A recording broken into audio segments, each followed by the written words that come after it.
제가 지구를 수백 주분의 1로 잘게 쪼개가지고 가로 세로로 해가지고 그것을 좌표 방식을 만들 수 있자 그랬잖아요. 수천분의 1도 가능합니다. 그럼 좀 더 세밀하게 가능하다니 1cm 단위로도 가능합니다. 이론적으로는 할 수 그냥 계산만은 그렇게 합니다. 1cm 단위로도 가능하니까 이것만큼 정확한 건 없습니다. 1cm 단위로도 가능하다. 그거를 위로 5cm 단위로 해서 위로 측정을 해도 된다. 이렇게 되면 엄청난 정확도가 나오겠죠. 이게 달도 이런 식으로 만드시면 제 기술구조에 해당합니다. 5cm로 해서 높이로 이렇게 5cm, 그럼 바닷속은 깊이로 5cm씩 이렇게 엄청나게 정확하겠죠. 1cm 단위로 하셔도 돼요. 이 방식은 제 방식. 그건 이제 숫자로 표현하는 거예요. 그러니까 어떤 좌표는 746만 8,850번 좌표, 이렇게 좌표를 숫자로 표시할 수 있어요. 또는 어떤 군사적인 보안이 있다. 그러면 세계 국제 표준에서 이렇게 좌표 방식을 했을지라도 자기는 그 좌표를 다르게 표현할 수도 있습니다. 다른 숫자로 표현하는 거죠. 그것도 뭐 자기 마음이에요. 네, 이런 식으로 이제 하시면 이제 기술구조에 해당하게 되겠다는 것을. 정보를 저장할 때도 이렇게 좌표 방식으로 해서 정확하게 안에다가 정보를 갖다 입출력하고 좌표장 가로 세로 쪼개가지고 그 안에다가 좌표를 정확히 나노 크기로도 가로 세로 쪼갤 수 있어요. 그런 식으로 정보를 저장하고 숫자로 표시해가지고 정보를 추출해내는, 기존에 이제 파일 방식에서 숫자로 표시한 파일 방식이 되겠죠. 이런 식으로 해가지고 정확하게 파일을 746만 자, 그냥 7468-1-2-3-7000-8000 이런 식으로 할 수 있겠죠. 이렇게 해서 파일을 정리하면 되게 쉽겠습니다. 이런 식으로 파일 정리하는 방법에 대해서 이렇게 정보를 저장할 때 이런 식으로 좌표 방식으로 정보를 저장하시는 방식에 대해서, 또는 좌표 방식으로 해서 신호를 입출력하거나 좌표 방식으로 신호를 입출력하거나 좌표 방식으로 정보를 저장하거나 이런 방식도 제 기술 구조에 해당한다는 것을 말씀을 드립니다.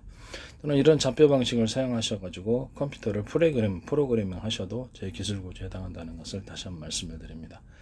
달도 가능합니다. 달도. 네. 그렇죠?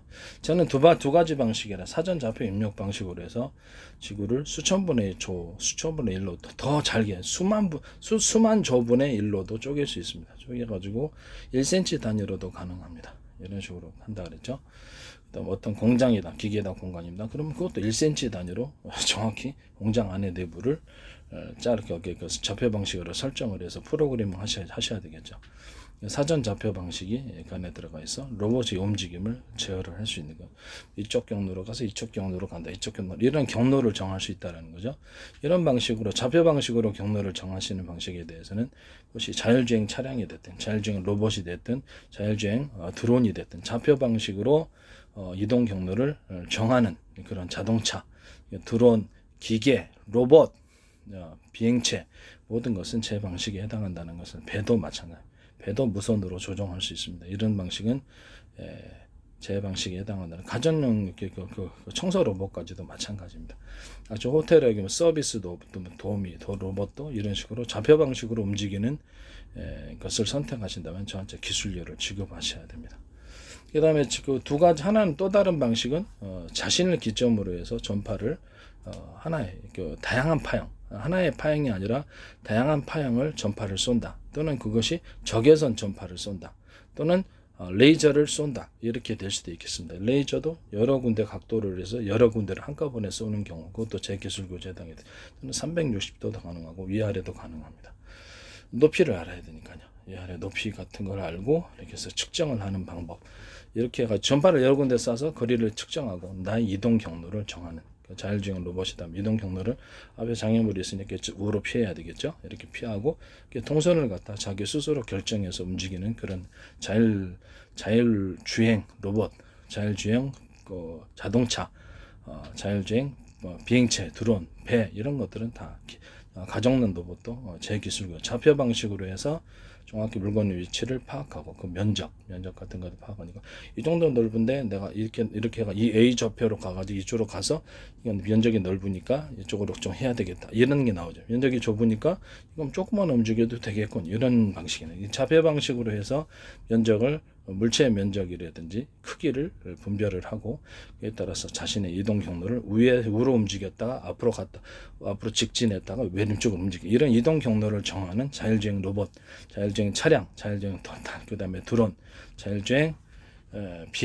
비행체 이런 것들로 제 기술 구조에 해당합니다. 전파를 쏠 때 레이저를 쐈든지 적외선 전파를 쏴 초음파를 쐈든지 하나가 아니라 여러 각도로 쏴가지고 상대방이 이동하는 쏴가지고 반사하는 방식일 수도 있어요. 그러나 여러 잔표를 쏴가지고 상대방이 이동하는 것을 방위를 측정을 해가지고 그에 따라서 내가 움직일 동선을 결정을 하는 이런 방식, 상대방 방위를 측정하는 방식으로 여러 각도를 쏴서 하는 이런 좌표 방식의 자율주행 로봇들, 자율주행 자동차, 자율주행 드론, 비행체, 위성 이것도 제 기술주의에 해당한다는 것을 말씀을 드립니다. 그게 뭐가 됐든 간에요. 전파를 쏴서 움직인다는 거죠. 박쥐처럼 박쥐가 초음파를 쏴서 움직이듯이 전파를 한두 군데가 아니라 여러 군데서 방위를 K 움직이는 각도가 시시각각으로 변할 수 있으므로 그 각도를 알기 위해서 방위 동서남이 어디로 움직이고 있으며 그렇게 되면 시간을 계산할 수 있잖아요. K 움직이는 걸 미리 예상해서 군사 로봇 군사 비행체다가 군사 드론이다 그러면 A, B, C, D 예상 지점에 대해서 미리 그리고 거기다가 유성 요격 무기를 쏜다는 거예요. 대공 무기일 수도 있고 요격 무기를 쏴갖고 미리 쏴버리는 거예요. 그러면 꽤 움직이다가 거기다 집중 쏴버리는 거예요. 여기 움직여 몇 분에 이렇게 도착한다면 여기서부터 저까지 그 목표 지점까지 무기가 도달한 시간이 있잖아요. 그 계산해서 미리 쏴버린다는 거죠. 대공 무기도 이런 식으로 만들 수 있어요. 이런 식으로 만드시는 건 제 기술 구조에 해당합니다. 걔가 이제 적 비행기, 적 드론 이렇게 움직이는데 직선으로 움직일 때 A, B, C, D 이런 지점에 도착할 것이다. 몇 분 후에. 그다음에 좌로 움직였을 때 밑으로 가서 위로 갔을 때 프로테이저를 계산해서 거기를 미리 쏴버린다는 거죠. 높은 확률을 있는데 요격 무기를 쏜다는 거죠. 그러면 훨씬 더 낫다. 그리고 반사 방식도 있을 수 있지만 여기서부터 저까지 전파를 쐈을 때 거리를 이 정도 전력이면 이 정도 거리를 간다는 데이터를 쌓아서 그걸로 거리를 측정하는 방식. 왜냐하면 스텔스 같은 거는 그 전파가 안 돌아온단 말이에요. 그렇기 때문에 그 부분을 갑자기 전파가 뚝 끊겼다. 그럼 그 지점이 이제 이상한 거예요.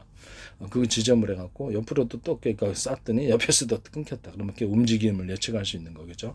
동서남 어떤 방위각으로 어느 정도 속도로 움직이고 있다라는 걸 예측할 수 있습니다. 이 방식은 이런 좌표 방식을 사용하셔서 자율주행 로봇이나 자율주행 드론이나 자율주행 비행체나 뭐 자율주행 가전제품을 만들거나 자동차를 만드시거나 배를 만드시거나 어떤 기계 이런 방식으로 하시는 모든 것은 제 기술 구조다. 정보를 저장할 때 반도체 정보 저장이다. 이런 좌표 방식으로 정보를 저장합니다. 이게 그 밑에 단면 평면이 있고 그다음 위로 1나노 크기로 해서 위로 적층을 해가지고 정보를 저장하는 이런 방식. 1나노 그 밑으로 들어야 될 수도 있죠. 좀 더 아주 미세한 것을 해갖고 정보를 저장합니다. 그것도 숫자로 저장하는. 헷갈리니까 숫자로 그 좌표를 표시해 갖고 정보를 저장하는 이런 방식 반도체에서 사용합니다. 그다음 이런 저장 매체 이런 것들은 제 기술 구조에 해당합니다. 아니면 가령 이렇게 그 검색 엔진을 가진 구글이라든지 아니면 페이스북 아니면 어떤데 그 정보를 네이버라든지 정보를 저장하는 부분에 있어서 이렇게 좌표 방식을 사용하셔서 정보 입출력을 하시고 그 숫자로 표시하는 그 좌표는 임의대로 할 수 있죠. 국제 표준이 있을 수 있고 국제 표준과는 상관없이 국제 표준이 뭐라 그러든 간에 군사적인 보안 문제에 대해서 나는 다른 방식으로 표시할 거라면 똑같은 숫자를 할지라도 다른 의미로 표시할 수 있습니다. 똑같은 공간이라도 내가 숫자를 다르게 표시할 수 있거나 이런 장점이 있다라는 걸 말씀을 드립니다. 이렇게 좌표 방식으로 해서 정보를 입출력한다. 정보를 저장한다. 이렇게 하시면 제 기술 구조가 되겠습니다. 네. 좌표 방식으로 인해서 정보를 무선 송수신한다. 무선 송수신하기 위해서 어떤 좌표 방식을 갖고 있는 거기에 지점에 내가 정보를 갖다 정확히 신호를 보낼 수 있을까요? 있습니다. 동서남북 강의각을 정해서 그쪽으로 전파를 쏘고 그렇게 되면 훨씬 엉뚱한데 반대 방향에 쏘는 것보다 낫겠죠. 정확한 지점에 전파를 쏴가지고 송수신하는 이런 좌표 방식의 송수신 구조 이것도 제 기술 구조에 해당한다는 것을 말씀을 드립니다. 이걸 하셨을 때 저희 기술을 도둑질하는 것이며 침범 강도질하는 것, 강도질을 통해서 미국의 가치가 미국의 모든 기업들이 이걸 사용한다면 미국의 보편적인 가치는 도둑질 강도질이 되는 것입니다. 도둑질 강도질을 통해서 하면서 또 그러면서도 한편으로는 또 지적재산권을 자기가 자기네들의 도둑질한 기술이라고 해봅시다. 그거를 전 세계에 향해서 자기네 기술이라고 공개적인 방송에서 공개적으로 기술을 내놨는데 학술제나 자기네 기술이라고 막 강제로 할 수 있습니까? 그거 자체가 리더십을 잃어버리는 거겠죠. 무슨 저런 황당한 사람들이 다 있나라고 생각할 겁니다. 도둑질 강도질을 하면 도둑이 되고 강도가 되는 것입니다. 그것이 미국의 보편적인 가치가 될 수는 없다.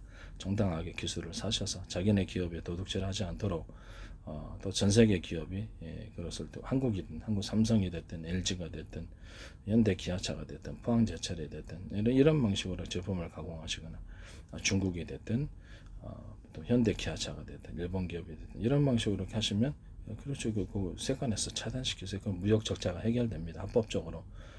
남의 기술 도둑질해서는 안 된다는 거죠. 10억, 100억만 남의 집에 들어가 훔쳐도 범죄인데 대기업 회장이 훔쳤다고 생각해 보십시오. 범죄 아닙니까? 범죄죠. 하수인을 시켰든지 직접 하든지 범죄죠. 그럼 만약에 그것을 이 기술이 수십조, 50조 넘고 100조짜리, 몇백조짜리 기술이라면 그거는 범죄가 아닙니다. 그런 범죄를 갖다가 알면서도 그것을 이익을 나누기 위해서 납품을 받아가지고 완제품으로 해서 만들었다. 그 기술이 필요해서. 그게 납품업체 탓이다 그러면 장물합의가 되는 거죠. 알면서도 그렇게 되면. 이런 부분에 대해서 전 세계 지적재산권을 강화시켜 세관 통과를 하시고 자기 기업들도 도둑질 하지 못하게 해서 지적재산권을 무기로 해서 무역 적자를 해결할 수 있다는 것을 말씀을 드립니다.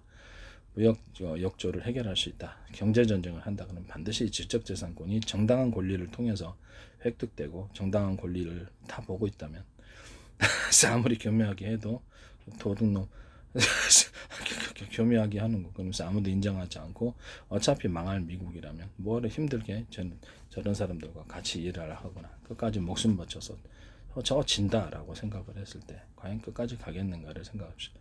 금방 이탈하겠죠. 끝까지 가야 될 이유가 없습니다. 알고 보니까 자기네 도와준 사람 거기도 막 거기 기술을 갖다가 저런 식으로 저런 식으로 불법적인 방법으로 획득을 하고 저기서 전 세계 것을 강조 그걸 갖다가 만약에 어떤 사람이 어떤 기업이 도둑질 강도질해 갖고 기술을 획득했다 그럼 인정됩니까? 안 됩니다. 과정에 있어서도 합법적이어야 되는 겁니다. 미국이 보편적인 가치가 도둑질 강도질이 아니기를 바랍니다. 전 세계를 리더십 되려면 그렇죠. 보편적인 가치는 정당한 것이 돼야 되겠죠. 전 세계가 누구나 납득할 수 있게끔 자기 기술은 자기가 만듭시다. 그리고 아니면 삽시다. 정당하게 사가지고 권리를 소유권을 획득하든지 라이센스를 획득하든지 ARM은 그렇죠. 지적재산권을 형성해서 전 세계로부터 기술료를 받아들이고 있습니다. 저도 이제 그런 방식을 원한다는 거죠. 제 기술 도둑질하지 마시고 강도질만 제품의 버젓이 표시를 누구나 아는 공개 기술이면 버젓이 표시해서 그것을 수출하고 그것을 국가적인 전 국가가 나서서 도둑질 강도질 한다면 또는 대통령이다 이런 장관이다 이런 사람들인데 국회의원들 나타나서 도둑질 강도질을 재촉을 한다면 그 나라가 대체 이게 그 나라의 가치는 대한민국이나 또 미국이나 영국이나 또는 유럽이나 일본이나 그 대만이나 그 나라 가치가 보편적으로 전부 다 나서서 도둑질 강도질을 재촉을 하고 독려하고 이런 겁니까? 이것이 전 세계 가치가 될 수는 없는 거죠. 누구나 전 세계 알고 있는데 전 세계 다 도둑질한다? 기술을? 정말 문제가 심각한 것이 아닌가라는 지적재산권의 무기를 미국에만 잃어버린다면 무역 역조, 무역 적자를 해결할 방법이 없다라고 경제전쟁 또는 또 통화전쟁에서 이길 수 없다고 생각합니다. 아시아 통화 나올 거잖아요. 뭐하러 힘들게 어차피 미국이 질 싸움을 뭐하러 힘들게 같이 가겠어요. 아시아 통화 나와서 자기 재산이나 지키지. 그렇죠? 이기는 편에 선다는 거죠. 질 수밖에 없는 싸움을 하지 마시라고 정당한 방법을 통해서 지적재산권 획득하시고 자기 기업들이 공개적인 방송에서 나오는 공개적인 기술 만약을 침범한다면 그걸 자기 기업들로부터 먼저 단속해서 그렇게 하지 못하게 하십시오. 정상적으로 권리를 획득하게 하십시오. 그게 정상적인 겁니다. 그것을 전 세계의 보편적인 가치로 내세우고 그렇죠. 합법적으로 무역 세관에서 지적재산권 유배 물건 차단시켜갖고 무역 역조를 해결할 수 있습니다. 전 세계가 동시에 그렇게 하면 되죠.